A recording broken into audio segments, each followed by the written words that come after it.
Suatu malam di Paris, Dries mengantar Philippe majikannya melewati jalan di kota.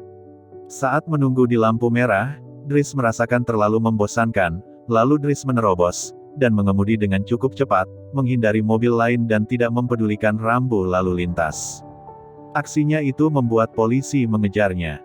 Di situ Dries bertaruh 100 euro, bahwa polisi tidak akan bisa mengejarnya, tetapi setelah mengemudi melewati underpass, polisi malah menghadang mereka dari kedua sisi.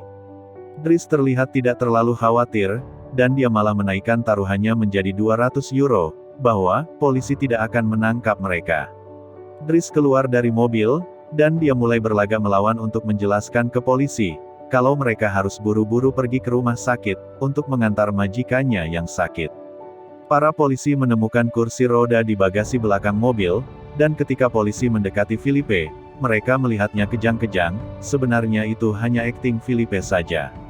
Melihat keadaan darurat, polisi memaafkan Dries karena pelanggarannya tadi, dan menawarkan diri untuk mengawalnya dalam perjalanan ke rumah sakit. Untuk merayakan kemenangan taruhannya, Dries memutar musik sambil joget mengendarai mobil, dan ketika mereka tiba di rumah sakit, Dries membagikan rokok marijuananya ke Philippe, agar dia tenang dan rasa sakitnya berkurang. Kemudian Dries buru-buru pergi sebelum petugas rumah sakit datang. Persahabatan ini berawal dari beberapa bulan yang lalu. Philippe dan asistennya yang bernama Magali, mengadakan wawancara untuk mencari perawat baru untuknya, tetapi itu tidak berjalan dengan baik, karena semua pelamar memiliki jawaban yang sangat standar, atau canggung pada pertanyaan wawancara mereka. Tapi mereka tiba-tiba terkejut, ketika Dries menerobos antrian, ia tidak peduli kalau saat itu belum gilirannya, karena dia hanya ingin mendapatkan bukti tanda tangan kehadirannya di wawancara, agar Dries dapat mencairkan dana tunjangannya. Dia belak-belakan dan sedikit kasar, bahkan sempat menggoda Magali, tetapi Philippe menganggapnya lucu, dan memintanya untuk kembali keesokan harinya, untuk mengambil surat-surat yang ditandatanganinya. Dries kembali ke rumahnya yang sederhana dan ramai, ia tinggal bersama adik-adiknya, bahkan saat ia mandi pun, semua saudara kecilnya mengganggunya. Untungnya adik-adiknya itu dapat diatur oleh saudari Dries yang bernama Mina. Mina lebih dewasa dari yang lainnya, dan lebih bertanggung jawab. Sambil menunggu ibu mereka pulang, dia melihat melalui jendela, dan melihat saudaranya, Adama, keluar dari mobil yang mencurigakan. Ketika bocah itu memasuki rumah, dia mengatakan kalau dia hanya ke sekolah, dan pergi lagi setelah mengambil tasnya. Dries curiga, dan semakin yakin bahwa dia merencanakan sesuatu. Di malam hari, ibunya tiba, dan Dries memberinya telur hias yang dia curi di rumah Philippe, dan ketika ditanya ibunya kemana saja selama ini ia menghilang, Dries hanya menjawab kalau dia sedang pergi berlibur. Ibunya tidak senang melihatnya, karena dia menghilang selama 6 bulan, dan tidak pernah menelepon, dan sekarang dia muncul entah dari mana, seolah-olah rumahnya adalah sebuah penginapan. Ibunya sangat muak dengan semua kebohongan Dries, dan dia memiliki anak-anak lain yang harus dia asuh. Dia mengusirnya keluar, dan mengatakan kepadanya untuk tidak kembali lagi. Dries menghabiskan malam dengan merokok, dan beberapa makanan ringan dengan teman-temannya. Keesokan harinya, Dries kembali ke rumah Philippe untuk mengambil surat-suratnya, dan dia diterima oleh pengurus rumah tangga, bernama Yvonne, yang menunjukkan kepadanya di sekitar tempat itu dan memberitahu Dries tentang rutinitas harian Philippe. Dia juga menunjukkan kepadanya kamar yang akan dia dapatkan untuk dirinya sendiri, dengan kamar mandi sendiri. Dries terkagum-kagum melihat bak mandi super mewah, sampai dia ditarik untuk menemui Philippe. Dries diserahkan selembar kertas yang ditandatangani, tetapi juga Dries diberi kesempatan untuk kerja. Karena Dries baru saja diusir dari rumah, dan dia menganggur, Dries menerima pekerjaan itu, dan masa percobaan selama 1 bulan, dan Philippe mengatakan kepadanya bahwa dia bertaruh Dries tidak akan bertahan selama 2 minggu. Setelah membawa barang-barangnya ke kamarnya, Dries diajari cara merawat Philippe. Dia harus belajar bagaimana menjaga kaki Philippe tetap diregangkan, bagaimana menempatkannya di kursi roda, bagaimana membantunya mandi, dan mengganti pakaiannya. Segalanya menjadi canggung, ketika Dries mengetahui bahwa Philippe harus mengenakan stoking tinggi, dan Dries marah, ketika ia harus membersihkan pantatnya. Tetapi walaupun Dries banyak mengeluh, dan mengatakan dia tidak akan melakukan tugas-tugas itu. Dia akhirnya menerimanya sebagai bagian dari pekerjaannya. Kemudian di malam hari, saat Dries menikmati makanan ringan sendirian, dia diganggu oleh putri Philippe, bernama Elisa, dan pacarnya Bastien, yang sedang mencari tempat untuk bercumbu, dan Dries mengusir mereka karena meminta bir ke Dries. Dries dengan cepat terbiasa dengan rutinitas sehari-hari bersama Philippe, meskipun pada awalnya, dia melakukan beberapa kesalahan ketika baru belajar, seperti menyiram kaki dengan air panas, menyerahkan telepon ke Philippe alih-alih meletakkannya di telinganya, dan melupakan monitor suara saat mandi. Dries juga belajar mengatur surat Philippe di folder yang sesuai, sebagian besar surat yang dia buka untuk Philippe, tapi ada serangkaian surat pribadi yang tidak boleh Dries lihat. Ketika dia menemukan selebaran surat oleh seorang wanita, dia memutuskan untuk membuat file hanya untuk mereka daripada membuangnya ke tempat sampah seperti yang disuruh Philippe. Terkadang Dries merasakan bosan menjalani kehidupannya di situ, dia ingin bersenang-senang. Ia terus mencoba untuk menggoda Magali tetapi tidak berhasil, dan malah mengajak cewek penghibur untuk menemaninya di tempat tidur. Suatu pagi, setelah Yvonne datang ke kamarnya untuk memarahinya karena terlambat, dia menemukan beberapa senjata berbahaya di tasnya, tapi dia belum menegurnya. Pekerjaan Dries hari ini adalah mengantar Philippe berkeliling, tetapi dia menolak menggunakan mobil yang mirip mobil ambulan. Jadi sebagai gantinya, dia ingin menggunakan salah satu mobil mewah yang jarang digunakan. Philippe berpikir kalau itu tidak akan cocok untuknya, namun Dries meyakinkan Philippe, segera saja ia menjadi bersemangat dengan ide perjalanan yang lebih cepat dan tidak membosankan, meskipun Yvonne tidak setuju. Ketika mereka mencoba untuk meninggalkan rumah Philippe, ada tetangga yang parkir di pintu masuk mereka, mengabaikan tanda dilarang parkir atau menghalangi pintu. Dries tidak membuang waktu, dan menghajar pria itu, mencekik leher kemejanya, dan mengancamnya sampai dia memindahkan mobil. Philippe terkesan dengan tindakannya, tetapi Yvonne, sekali lagi, tidak menyukai itu. Mereka itu pergi ke museum, di mana Philippe berencana membeli karya seni lukisan, yang menurut Dries tidak sepadan dengan harganya, karena itu hanya bercak merah di kanvas. Setelah itu, Philippe bertemu dengan kerabatnya, yang mengatakan kepadanya bahwa, semua orang khawatir tentang Dries, karena dia bukan orang baik-baik. Dia juga mengetahui bahwa Dries memiliki catatan kriminal dan baru saja keluar dari penjara. Tetapi Philippe tidak peduli, dia menghargai Dries karena dia pandai menghibur orang dengan cara yang tidak terduga. Setelah upayanya yang gagal untuk merayu Magali, Dries makan malam dengan Yvonne di dapur sambil mendengarkan Magali membacakan surat untuk Philippe.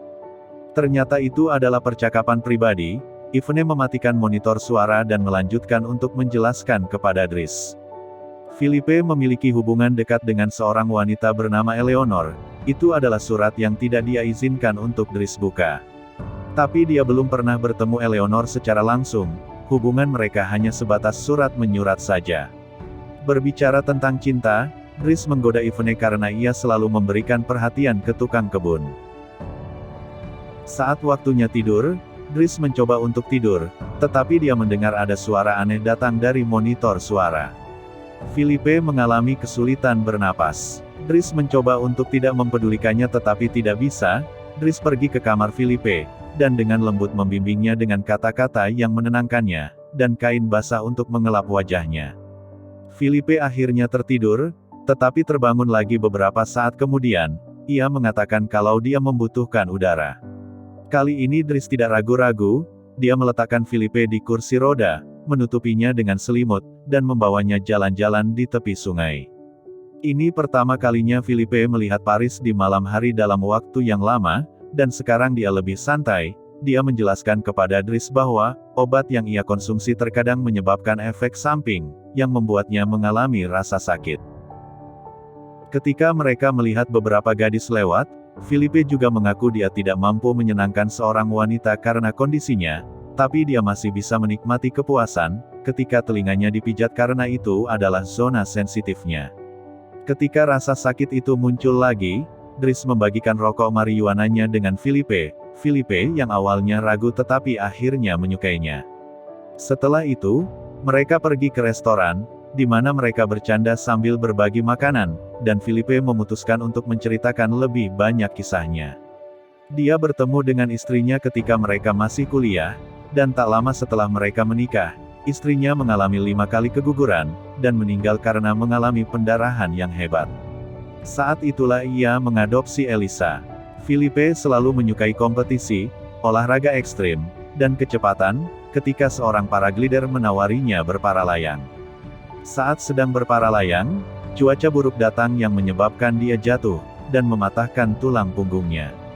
Meskipun begitu dia berpikir bahwa cacatnya yang sebenarnya bukanlah lumpuh, tetapi hidup tanpa istrinya.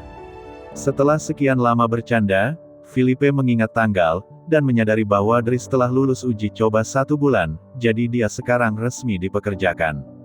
Tapi dia harus mulai dengan membawa kembali telur hias yang dia curi, karena itu adalah hadiah dari istrinya akan memberinya 1 setiap tahun, dan dia memiliki tepat 25, yang merupakan tanda waktu mereka bersama. Keesokan harinya, Dries pergi untuk berbicara dengan Mina ketika dia pulang dari sekolah. Dries sedikit tersinggung karena dia tidak menjawab pesannya, saat memintanya untuk mencari telur. Di situ Mina memberitahunya tentang beberapa polisi yang telah menelepon rumah mereka. Setelah itu, dia mengunjungi Adama, yang ditangkap polisi yang ditemukan narkoba di tasnya. Dries ingin mengajaknya makan siang, tapi Adama menolak, dan malah masuk ke mobil mencurigakan yang sama dari sebelumnya. Kemudian, Dries diizinkan untuk ikut bersama, sementara Filipe mendiktekan suratnya untuk ditulis Magali yang akan dikirim ke Eleanor. Dries merasa kata-kata pada kalimat itu sangat membosankan, dan Filipe harus berbicara langsung. Dia juga heran mendengar bahwa ini telah berlangsung selama 6 bulan, dan mereka tidak pernah bertukar foto. Ketika Dries menemukan nomor teleponnya di salah satu surat, dia menganggapnya sebagai tanda dan menelponnya.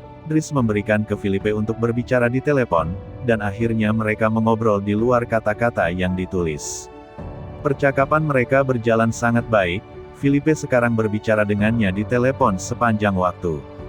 Ketika Filipe dan Dries menghadiri opera, di sana Dries menghibur Filipe dengan tertawa, dan mengolok-olok kostum dari opera itu.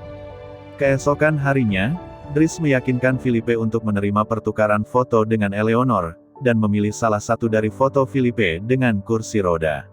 Setelah itu, saat Dries sedang melukis, Elisa masuk ke kamarnya untuk meminta rokok, dan mengejeknya karena mencoba menjadi seniman. Dries marah, dia memaksanya untuk keluar. Saat pergi menemui Filipe, Yvonne mengganti foto yang dipilih oleh Dries, dengan salah satu foto Filipe ketika dia tidak lumpuh. Yvonne menyembunyikan gambar itu di dalam file tepat sebelum Dries masuk. Dries mengeluh tentang Elisa dan memberitahu Filipe bahwa dia perlu mendisiplinkannya, begitu juga Yvonne yang setuju dengan Dries. Filipe setuju untuk berbicara dengan Elisa, tetapi Filipe sedikit kaget karena Dries mengatakan kalau tadi dia sedang melukis. Hari terus berlalu, dan persahabatan antara Filipe dan Dries terus tumbuh. Dries membawanya bermain di salju, dan mengajaknya pergi berlari pagi di luar bersama-sama. Filipe menegur Elisa untuk pertama kalinya, dan memarahi putrinya, sementara Dries mendengarkannya melalui monitor suara. Suatu ketika Dries menyelesaikan lukisan pertamanya, dia menunjukkannya kepada Magali. Magali menamparnya ketika Dries mencoba menciumnya. Filipe malah menyukai lukisan itu dan berjanji akan mencoba menjualnya. Mereka berdua bersenang-senang bersama, menikmati hal-hal seperti mengendarai mobil dengan lebih cepat, berbagi kursi roda, dan bahkan menyewa cewek penghibur bersama. Ketika ulang tahun Filipe tiba, dia tidak terlalu bersemangat. Setiap tahun, dia berpura-pura terkejut bahwa mereka mengadakan pesta, dan harus bertemu dengan semua kerabat, yang hanya datang menemuinya pada tanggal itu, untuk memastikan dia masih hidup. Filipe bilang kalau semuanya akan membosankan. Sementara dia dan para tamu menikmati musik klasik live, Dries mencari Elisa, yang menangis di kamarnya setelah meminum beberapa pil dari Yvonne. Alasan mengapa dia sedih adalah karena Bastien putus dengannya, dan menyebutnya pelacur, jadi dia meminta Dries untuk berbicara dengan anak laki-laki itu. Elisa akan memberikannya imbalan jika mau melakukannya. Sementara itu, Filipe menunjukkan lukisan Dries kepada kerabatnya, dan berhasil meyakinkannya untuk membelinya seharga 11.000 euro. Dries kembali ke ruang makan dan mengobrol dengan Yvonne, yang mengatakan kepadanya bahwa Magali menjalin hubungan dengan seseorang bernama Fred, tetapi hubungannya semakin renggang saat ini, yang memberi Dries harapan dan bersemangat. Saat pesta mulai mereda, Filipe membuat Dries mendengarkan beberapa lagu terpenting dalam sejarah musik klasik, tetapi dia hanya bisa menanggapinya dengan bercanda. Setelah band selesai, dia membawa iPod-nya dan memainkan musik yang lebih bersemangat untuk menghidupkan suasana, dan Dries mulai menari di tengah acara itu. Dia penari yang luar biasa, dan bahkan mengajak tamu pesta untuk bergabung dengannya, dan berdansa dengannya. Filipe pun sangat suka menontonnya. Kemudian, saat menidurkan Filipe, Dries membuka surat terbaru Eleanor kepadanya. Dia mengirim fotonya, menunjukkan dia wanita yang cantik, dan Dries mengatakan kepadanya bahwa mereka harus bertemu minggu depan ketika dia mengunjungi Paris. Ketika hari kencan tiba, Yvonne dan Dries memberi Filipe puluhan pakaian untuk dicoba sampai mereka menemukan yang cocok. Karena Yvonne lah yang akan mengantar Filipe berkencan, Dries menggunakan hari liburnya untuk mengunjungi Bastien, dan mengancamnya sampai bocah itu mau meminta maaf kepada Elisa. Dia juga menyuruh untuk memperbaiki rambutnya. Setelah itu, Dries mengunjungi ibunya di tempat kerja. Tetapi dia hanya mengawasinya dari jauh. Di restoran, Yvonne dan Filipe sedang menunggu Eleanor, yang belum datang juga. Setelah menunggu selama 1 jam, Filipe menyerah, menelepon Dries untuk memintanya membawanya pergi, dan kemudian meninggalkan restoran tanpa menyadari Eleanor datang pada waktu yang sama. Pada malam yang sama, Filipe mengajak Dries bersamanya di pesawat pribadinya, dan memberinya uang yang didapatnya dari menjual gambar itu. Dries sangat senang. Mereka berhasil sampai di pedesaan keesokan paginya, dan Filipe memutuskan untuk pergi mencoba para layang, mengajak Dries bersamanya juga. Dries merasa takut dan berusaha menolaknya, tetapi setelah awalnya panik, dia akhirnya menikmati pengalaman itu. Ketika mereka kembali ke rumah, Adama sudah menunggu Dries dan Dries memarahinya saat melihat bekas luka di wajahnya. Adama masih tidak akan memberitahu Dries apa yang terjadi dalam hidupnya, jadi Dries membuatnya penasaran. Di kamarnya Dries menelepon Mina untuk memberitahunya agar tidak khawatir soal Adama, dan Dries pergi untuk menidurkan Filipe. Filipe ternyata belum mengantuk. Setelah mengajak Dries melihat lukisan bersamanya, dia bertanya kepadanya tentang keluarganya. Dries awalnya tidak ingin membicarakan itu, tetapi akhirnya bersedia. Ternyata Adama sebenarnya bukanlah saudara kandungnya, begitu juga orang tuanya bukan orang tua kandungnya, sebenarnya orang tuanya saat ini adalah bibi dan pamannya. Mereka menjemputnya dari Senegal, ketika dia berusia 8 tahun, karena mereka tidak dapat memiliki anak, dan nama aslinya adalah Bakari Basari, tetapi karena anak-anak lain juga memiliki nama itu, jadi mereka memanggilnya Idris, dan itu menjadi Dries. Suatu hari, bibinya secara ajaib bisa hamil, dan setelah pamannya meninggal, ada pria lain, dan malah lebih banyak anak. Dengan cara yang sama, ketika Dries berbicara kepadanya tentang Elisa, Filipe juga mengatakan bahwa Adama membutuhkan disiplin dan perhatian. Jadi Filipe memberhentikan Dries agar dia bisa berada di sana bersama keluarganya, karena dia tidak bisa menghabiskan seluruh hidupnya merawat dirinya. Keesokan paginya, setelah Bastien membawakan kue untuk Elisa, sambil mengenakan tatanan rambut yang lebih baik, Dries mengemasi tasnya dan bersiap untuk pergi. Magali datang untuk mengucapkan selamat tinggal, dan ketika Dries mencoba untuk menggodanya untuk terakhir kalinya, Magali memperkenalkannya kepada Fred, yang merupakan kependekan dari Frederickui. Ternyata Magali tidak tertarik pada pria, dan Dries langsung menyerah. Dalam perjalanan keluar rumah, dia memberikan monitor suara kembali ke Yvonne, dan menggodanya karena telah berbohong kepadanya tentang hubungan asmaranya Magali. Sebagai imbalannya, Yvonne memberinya sebuah file saat dia mulai di sana, dan dia kecewa menemukan foto yang dia pilih disembunyikan di sana. Dries membuang file itu, tetapi dia menyimpan foto itu untuk dirinya sendiri. Begitu di luar, dia menemukan sebuah mobil sekali lagi menghalangi pintu masuk, jadi dia memintanya untuk pindah, padahal dia tidak bekerja di sana lagi. Ketika Adama menanyakan kenapa Dries melakukan itu, Dries mengatakan itu masalah prinsip. Beberapa jam kemudian, kedua bersaudara itu pergi menjemput ibu mereka di stasiun saat pulang bekerja. Filipe makan malam pertamanya bersama dengan perawat barunya, yang canggung dan membosankan, dan Filipe memutuskan untuk meninggalkannya bahkan tanpa makan sedikit pun. Ketika Yvonne berkencan dengan tukang kebun pun, tidak ada yang menghalangi mereka. Hari-hari berlalu, Dries kembali ke kehidupan lamanya. Dia bergaul dengan teman-teman lamanya lagi, dan Dries memperingati orang yang ada di dalam mobil yang mencurigakan itu, untuk tidak mengganggu Adama lagi. Ketika dia pergi untuk wawancara dia tidak memiliki cukup pengalaman, dia berhasil meyakinkan orang yang mewawancarainya itu dengan menyebut dirinya pragmatis, dan menggunakan semua pengetahuan seni yang dia peroleh saat bekerja untuk Filipe. Itu memberinya pekerjaan sebagai sopir. Sementara Filipe, terus tidak menyukai perawat barunya, dan selalu dalam suasana hati yang buruk. Suatu malam, dia menolak siapapun di rumah untuk membantunya mengatasi rasa sakitnya, jadi Yvonne memanggil Dries, dan memintanya untuk datang. Begitulah cara mereka bertemu, dan kembali seperti di awal, saat polisi mengejar mereka terlebih dahulu, dan kemudian mengantar mereka ke rumah sakit. Setelah petualangan kecil itu, Dries mengantar Filipe ke pantai, dan pemandangan laut membantu Filipe menjadi tenang. Beberapa waktu kemudian, Dries mencukur jenggot Filipe yang tumbuh begitu lebat, sebelum membawanya ke restoran untuk makan siang, tetapi Dries meninggalkannya, karena orang lain akan menemani Filipe nanti. Dries berharap dia beruntung sambil mengembalikan telurnya sebelum pergi, dan Filipe mulai khawatir sendirian sampai dia melihat siapa teman kencannya. Eleanor, yang senang bertemu dengannya, dan sama sekali tidak keberatan dengan kondisi Filipe.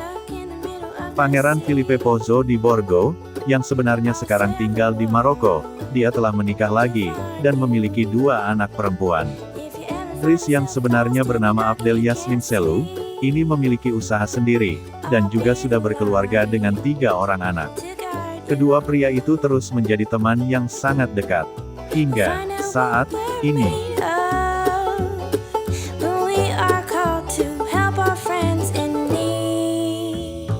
You can count